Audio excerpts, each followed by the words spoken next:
இப்போல்லாம் சோஷியல் மீடியாவில் எவ்வளோ விஷயங்கள் ட்ரெண்ட் ஆகிட்டு இருக்குல்ல.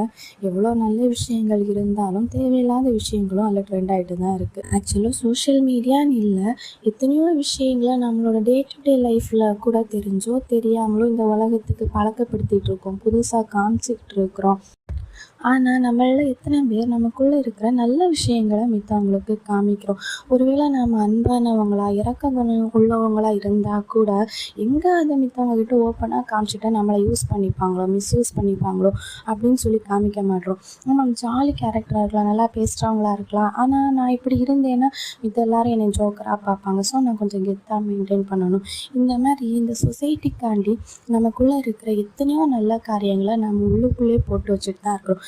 ஏன் டேலண்ட்ஸை எடுத்துக்கிட்டால் கூட இதை நான் இந்த இடத்துல காமிக்கலாமா, இல்லை காமிக்க முடியுமா, காமிச்சு என்ன பிரயோஜனம், நம்மளால் எப்படி முன்னாடி வர முடியாது, யாரும் நம்மளை கன்சிடர் பண்ணிக்க மாட்டாங்க அப்படின்னு சொல்லி நமக்குள்ளே இருக்கிற எத்தனை நல்ல காரியங்களை நமக்குள்ளேயே போட்டு புதைச்சிட்டு இருக்கோம்.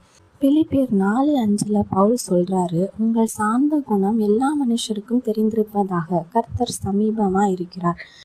சாந்த குணம் அப்படின்னா அமைதியாக இருக்கிறது, பொறுமையாக இருக்கிறது. அதையும் தாண்டி இந்த பைபிள் கான்டெக்ஸ்டில் எதை சொல்கிறாங்கன்னா, கிறிஸ்துவோட குணத்துக்கு ஒப்பான குணமாக சொல்கிறாங்க. கிறிஸ்து எப்படி இருந்தார், அவருடைய குணம் என்ன, அவரோட நிறைய பேர் காயப்படுத்தினாங்க, கஷ்டப்படுத்தினாங்க, ஆனாலும் அவர் எல்லாரையுமே நேசித்தார். கடைசியில் அந்த கோர்ட்டில் பிலாத்து உன் பக்கம் இருக்கிற நியாயத்தை நீ சொல்லுன்னு சொன்னப்போ கூட அவர் எதுவுமே சொல்லாமல் அமைதியாக தான் இருந்தார். எல்லாத்தையுமே தாங்கிக்கிட்டார், எல்லாத்தையுமே சகிச்சுக்கிட்டார். யாருக்காக? நமக்காக. நம்மளுடைய பாவங்கள் நம்ம மேல சுமராம எல்லா ஆக்கினையுமே அவரே எடுத்துக்கிட்டாரு. நம்மளால இப்போ அப்படி இருக்க முடியுமா கேட்டா தெரியல. கிறிஸ்து அளவுக்கு நம்மளால இருக்க முடியலனாலும் நம்மளால முடிஞ்ச அளவுக்கு, நம்மளை மித்தவங்க காயப்படுத்துறாங்களா, கோவப்படுத்துறாங்களா, பொறுமையா இருப்போம், அமைதியா இருப்போம், எல்லாத்தையுமே கர்த்தர் கையில கொடுத்துருவோம். நாம எதுக்குமே ரியாக்ட் பண்ண வேணாம். இயேசு கிறிஸ்து தேவனுடைய குமாரன், அவர் நினைச்சா அந்த இடத்துல ரியாக்ட் பண்ணி இருக்கலாம், ஆனா அவர் எதுவுமே பண்ணலைங்க. அவர் வெளியில இருக்கிறத விட ஒரு பெரிய பாவி எங்களுக்கு வெளியில இருக்கலாம் அப்படின்னு சொல்ற அளவுக்கு அவர் மேல பழி போட்டாங்க.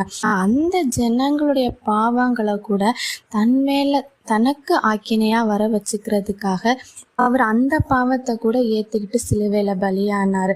அப்படியான தியாகத்தை நம்மளால பண்ண முடியலனாலும் நம்ம கூட இருக்கிற நம்மளை சுத்தி இருக்கிற மனுஷங்களுக்காக சொல்லி நாம பண்ற சின்ன ஜெபத்தின் மூலமா கூட பரலோகத்தை வந்தடைய வாய்ப்பு இருக்கு. இருந்து நமக்காக மட்டும் இல்லாம நம்மளை சுத்தி இருக்கிறவங்களுக்காகவும் கடவுள்கிட்ட பேசலாமா?